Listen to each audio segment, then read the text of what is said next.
ayan guys, andito tayo sa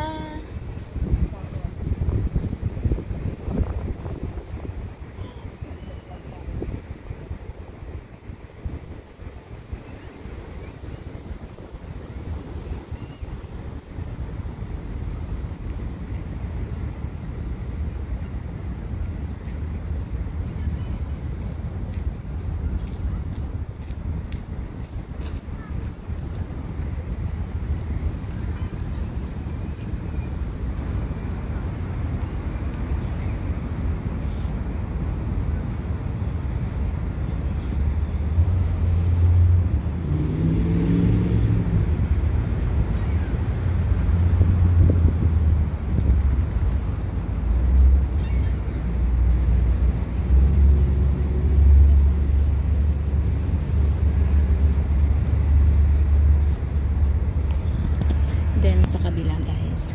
Maganda pa rin yung ano niya doon. Kaya lang wala kasi akong kasama, kaya sariling sikap ko lang. Pero okay lang, at least nakuhanan ko yung ano ng flower na to. So yan, ano ko siya, vlog ko siya. Gusto ko talaga yung kulay niya kasi talagang mapapawaw ka sa kulay niya. Talagang pag yung personal niya talaga siya makita ng malapitan, oh my god, kahit na ano, yung allergy ako sa sa pollen kasi talagang hindi ako bubura sa pero sabi nga may gamot naman kaya inom na lang ako ng gamot. So ayan, tingnan niyo sa kabila, ito yung kabila, maganda na siya, grabe. Pag talaga ano siya, yung kumpul-kumpul siya, ayan, pag dikit-dikit siya, ang ganda. Ang daming diba? Kaya lang siya pollen, pero okay lang. Kahit na namimiligro yung ko, pero okay lang. Yan, green na rin yung mga dahon. Siya, green na siya. Tsaka yung yung mga yellow flower rin na maliliit, gaganda rin niya, rin siya, eksena. Kasi maganda naman talaga din. So ayun guys, na-update ko kayo dito sa magandang flower dito sa aming park, dito sa Park One Horn. Ayan, ang ganda ng flower. So ba't lalayo ka pa? Dito lang sapat na. Dito lang yung meron na.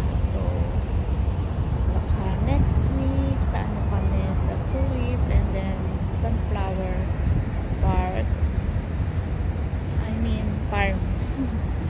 Kasi gusto ko yung maano rin.